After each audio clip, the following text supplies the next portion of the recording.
Hierdie episode van Storytyd saam met Juffrou Blanche word geborg deur Kleuter en Baba Campus in Langenhoven Park. Hallo al my liewe luisteraars en baie welkom by nog 'n episode van Storytyd saam met Juffrou Blanche. Vandag se storie se naam is Nag Eentjie en dit is geskryf deur Ananda Wood.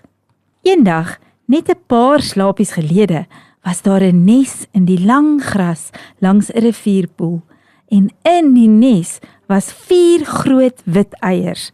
Met 'n pik pik pik en 'n kraak kruip Eentjie uit sy eierdop.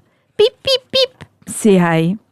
Mamma eend is baie bly om haar eerste eentjie te sien. Ek gaan vir jou sappige wurm soek om te eet. Bly in die nesie terwyl ek weg is, waarsku sy. As die rivier jou wegspoel, sal jy verdwaal. Piep, piep, piep, sê die eentjie. Hy wag 'n rukkie, maar toe raak hy verveeld. Ek sal nie verdwaal solank ek net nie te ver loop nie, dink die eentjie. Hy skarrel uit die nes en plumps beland hy binne in die water.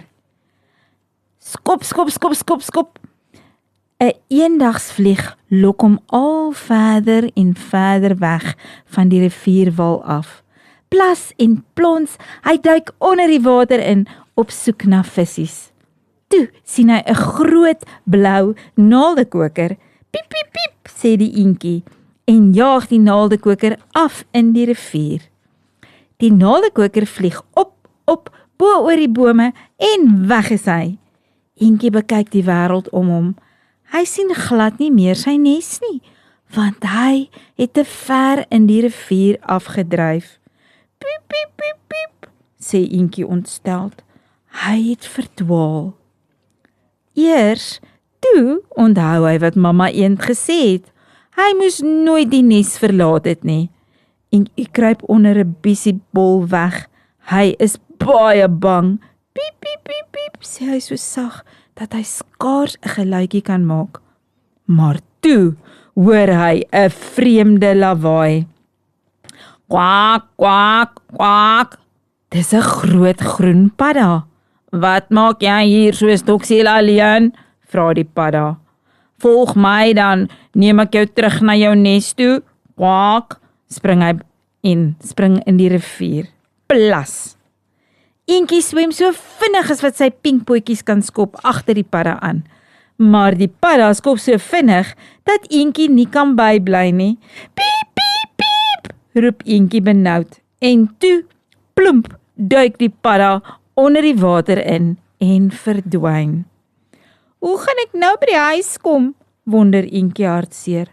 Maar toe hy opkyk, sien hy sy nes in die lang gras. Hy is tuis. Piep, piep, piep, piep, piep, piep, piep, sê hy opgewonde.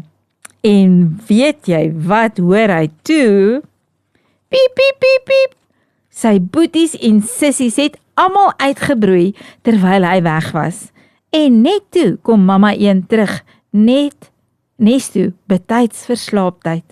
Snoesig en warm kruip Eentjie in, gereed vir 'n nuwe avontuur môre. Nag Eentjie. Gelukkig het hierdie storie mooi geëindig vir hierdie Eentjie, want hy het nie vir sy mamma geluister nie. Maar gelukkig het die padda hom gehelp, maar ek hoop regtig, julle elkeen luister altyd, heeltyd vir mamma en pappa en juffrou en sommer almal wat met julle moet praat. Nou toe matertjies, tot 'n volgende keer. Arrivederci. Hierdie Storytyd saam met Juffrou Blanche was geborg deur Kleuter en Baba Campus in Langenhoven Park.